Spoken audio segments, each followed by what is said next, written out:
Hi everyone, welcome back to my channel. I took my friend's advice. I tried to do a premiere, a longer video, and put it up later. I haven't used my laptop in a while, so I don't really know how to do that. So this is coming across as a live video, but it'll, whatever. Whoever joins, joins. As long as you're watching, that's all that matters. Today I'd like to talk to you about a topic that seems to have fallen by the wayside, and that is how to be a hostess with the mostest. That's what my mom used to call me. She called me from anything from Martha Stewart to Emily Post to Donna Reed, Mrs. Cleaver, Susie Homemaker. But the funny thing is, who taught me all that? My mom did. And I am very proud to say that I loved every minute of being with my mom and learning all these things growing up. It wasn't so much that she taught me, like, sit down, we're going to have a lesson. She more or less just led by example. So I'm going to adjust my camera. Hang on, let me just adjust this so you guys can see a little bit better. Okay. So I don't know if you can see this, but I have out some things that were just like just a new part of our upbringing. This is how we grew up. Okay. Let me just put this up just a tad. All right. Bear with me. Okay. I usually make my videos on my phone, which is a lot easier, but it's not always as nice. Um, so I do appreciate you being patient with me. There are some things that people just don't do anymore. And one of them is entertain. And people say, oh, yeah, I have friends over and, I love to entertain. Well, the idea of entertaining company, we used to call them guests or company. Now it's just we're having friends over. Um, it's totally changed. It's very different. It seems um, very casual. And like not a whole lot of effort has gone into it. So I like to just go over some things that the way I grew up in the 60s, my mother got married in the early 50s, and this is the way that we grew up. And I am proud to say that my daughter practices most of these things, if not all. And my granddaughters seem to love it too. They like being with the fancy stuff. But little do they know that this is how we lived. The first thing comes to mind is when someone walks into your house, you take their coat and their bag or whatever. Nowadays, it's like, oh no, I got it. It's okay. I'll just leave it here. Well, maybe I don't want your pocketbook all over my floor, my furniture, my kitchen table, whatever. But aside from what the hostess prefers, it's just etiquette. If someone's offering to take your coat and your bag or whatever it is and put it somewhere safe for you, that's part of being a hostess. That is hostess 101. You offer to take their coat, their jacket, their sweater, and you put it in a safe place out of the way. But that seems to have gone by the wayside. And the reason I think it has is because now we want our cell phones with us. When you go visit somebody and God forbid you have a conversation, everybody's doing this. That's not having friends over, that's sharing my Wi-Fi. So unless you're helping me pay for my Wi-Fi, don't do that when you come to visit. That's number one. But a precursor to that is an invitation. I'm not saying a written invitation unless it's a birthday, a christening, something like that, bar mitzvah, whatever it is you celebrate, any kind of formal event. Yes, you should send an invitation. And if I would send a mailed invitation and just put like an RSVP on there, and I would not follow up. They knew that they were supposed to come. They knew that they were supposed to respond within a adequate amount of time. So I would not follow up with them. I would just, if they didn't answer you, I'd plan for them in case they show up. Worst case scenario, you have extra food. I mean, and beverages. What can you do? But I wouldn't go chasing people. Okay, if they're going to be that rude that they can't respond to a written mailed invitation, then they don't. I wouldn't bother. chasing them. The other thing is, if you are invited to an event, if you receive a paper invitation to one and you go, it is proper and considered etiquette to send the hostess a thank you card within about 2 weeks. Thank you cards are another thing that's just gone by the wayside. Nobody sends them anymore. They'll send a text. Oh, thanks for coming. We had a great time. No, you were at someone's house. They opened up their home to you. They fed you. They entertained you. They rented a movie or streamed a movie or a sports event that you could all watch or whatever. Send them a thank you note. It's only the price of a stamp. I mean, you could go to the Dollar Tree. I keep them on hand. I just keep invitations and thank you cards on hand. Go buy a book of stamps and just keep them one side. Okay? Send your invitations, send your thank you cards. Another thing I like to do if I'm having like a themed event, whether it be Christmas or 4th of July or New Year's or something like that. I didn't do it this year, but I will next year. This year was a little crazy with everything that went on. But I like to send everyone home with like a little gift of something, like something I made that brings me back to one time on Thanksgiving. I wanted to like put, how you put the little place settings and nameplate place cards. Well, I like to do that with a little something extra. So I made these little tiny mini in these little tiny foil pans. It was like a pumpkin bread, and I wrapped them in cellophane and put the little ribbon on it and put the person's name on it. And then I went out there were some bushes where I lived, and I got some little twigs. I just clipped them and stuck it in there, and there was one on every place. And to me, that's very welcoming. I'm not saying you have to do it, but I just love doing that stuff. So if you don't like doing it, then don't do it. But it's a nice gesture. Okay, here's another thing. When someone comes over, have things ready. Have something ready to offer them. This is mostly like Italian and Armenian hospitality. We don't have someone come over and say, "Can I get you anything?" Well, they're going to be shy. They're going to say, "No, I'm all set." What happens to no thank you or not right now? Thank you anyway. People say, "I'm all set." Well, what does that mean? I'm all set. Okay. So my mom always had like a dish or something pretty like this. This was my grandma's. This is depression glass. I love depression glass. She'd have something like this with little picky. She used to call them pickies. Now they call them appetizers.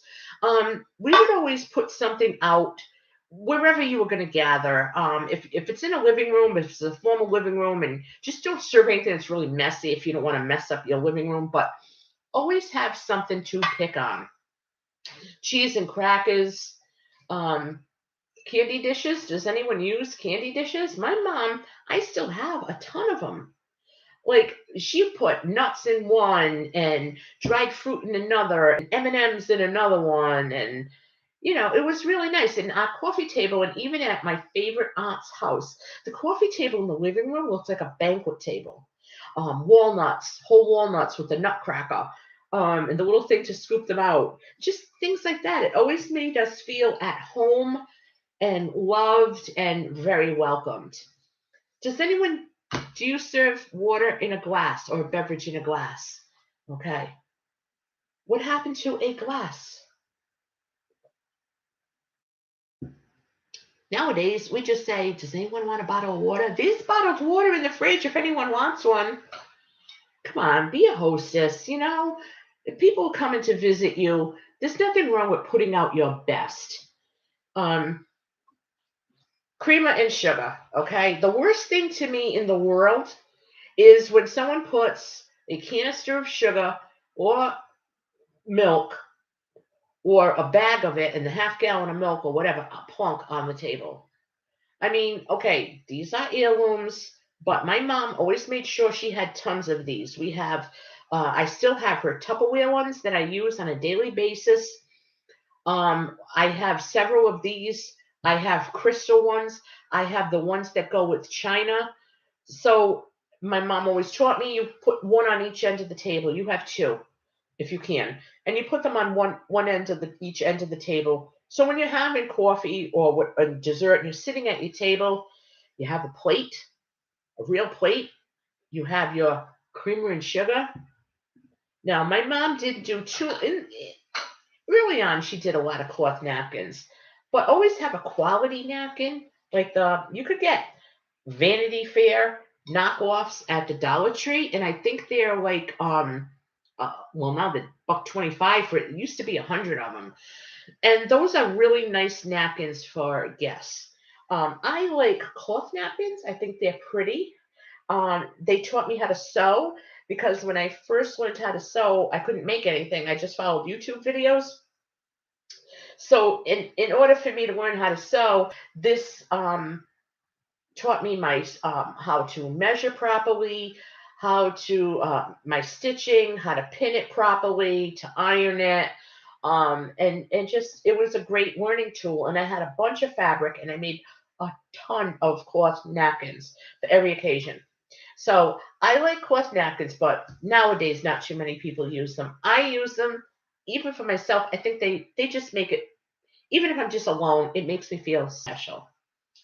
Now, I had a good friend come over last week, and it was spur of the moment. She was at her doctor appointment, and she said, I'm going to pop by for a half hour. I'm like, sure, come on over. And I had the tea kettle ready. I was boiling water. I know she likes tea, and I didn't want to give it to her in a mug. So I grabbed a cup and saucer, and we'll put the tea bag in the cup, and we pour the water. We were each having tea, and yeah, I had my Tupperware ones, but I had cream and sugar. She had a cloth napkin. She had a spoon, and we just sat and we had a nice cup of tea together. It was an odd time, so I didn't have like a snack or anything ready, but I was making a huge crock pot of chicken noodle soup and it was ready. So I said to her, it was going to be for dinner that night. I says, would you like some soup? Let's have lunch. She says, oh, sure. Nice bowl, put some crackers on a plate. And then she's drinking her tea, and she knew exactly where to put the tea bag, where to put her wet spoon. And she's looking at it. She goes, this is really nice. My mother used to do this. I remember my aunts doing this.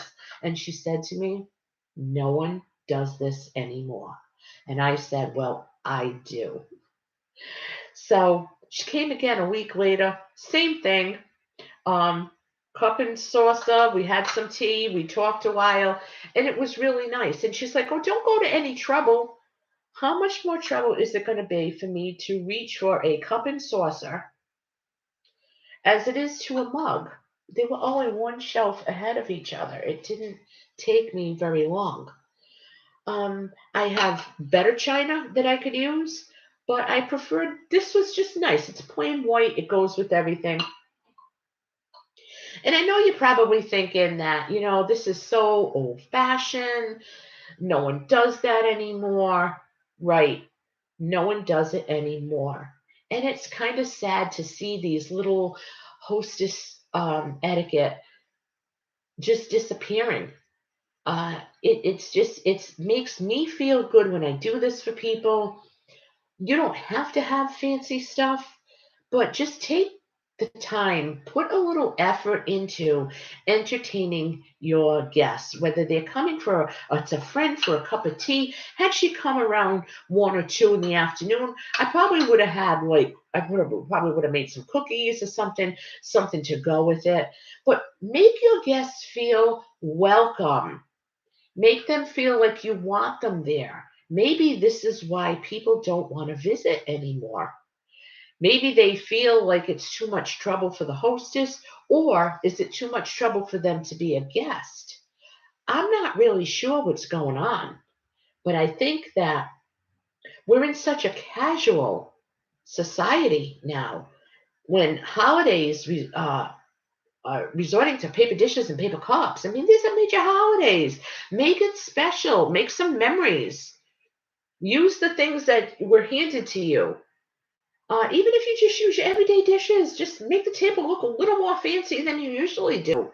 Put some flowers on the table. Don't rush your guests off when they're done with the meal. Invite them into the living room.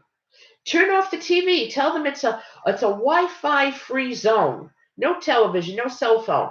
Play a game. Play a game of cards. Play a board game. Sit and have a conversation. Do you remember the days when people would come over to show you pictures? They'd have little photo albums in their bag, or they'd take a bag of pictures of, oh, look at this. This is our trip.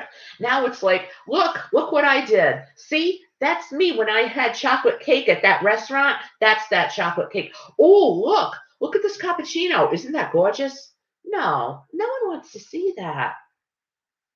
No one wants to visit like that. Another thing is, please don't send an invitation via text to a formal event or a planned event.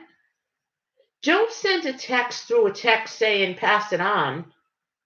There's such and such a party at whatever restaurant on RSVP or whatever.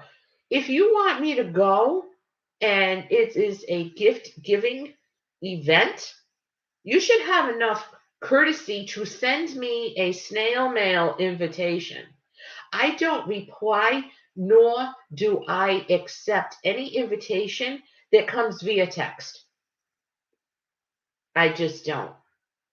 And another thing, if you're going to send an invitation and they come to that gift giving event, have enough self respect and respect for the person that showed up or sent a gift without showing up. Send them back a handwritten thank you note. You can go to the Dollar Tree, like I said, you can buy some greeting cards for birthdays. I have 4 cousins that to this day send birthday cards, anniversary cards, Christmas cards, Easter cards, Thanksgiving cards to everyone. And they, let me tell you, they are my absolute favorite cousins. Etiquette through the roof. They are the epitome of etiquette and hostessing, and I just love them to death. So maybe I am old fashioned, but I prefer to be this way. And I want everyone to know that if you're coming to my home, you're going to get the best treatment that I can possibly give you. Even if you pop in unexpected, some people run. Oh, pretend we're not home. Don't answer the door. Why are you not going to answer your door? Somebody thought of you and wanted to come see you. They were thinking of you. Yes, they called, but you know what? They didn't. So what? Open the door. What's it going to cost you? A cup of coffee? Seriously? So I'm just hoping to get this out there. This is part of my old-fashioned hospitality series that I'm going to be doing about once a week. And I really hope that everyone will take a minute and think back to when this used to occur. And if it didn't happen in your family or in your upbringing, there's no reason why you can't start a new tradition.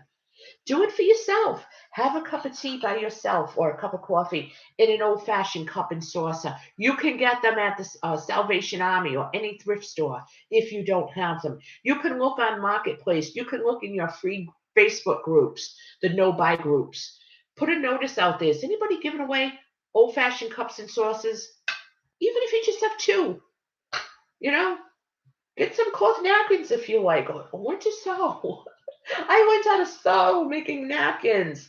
A glass. Don't hand someone a bottle of water.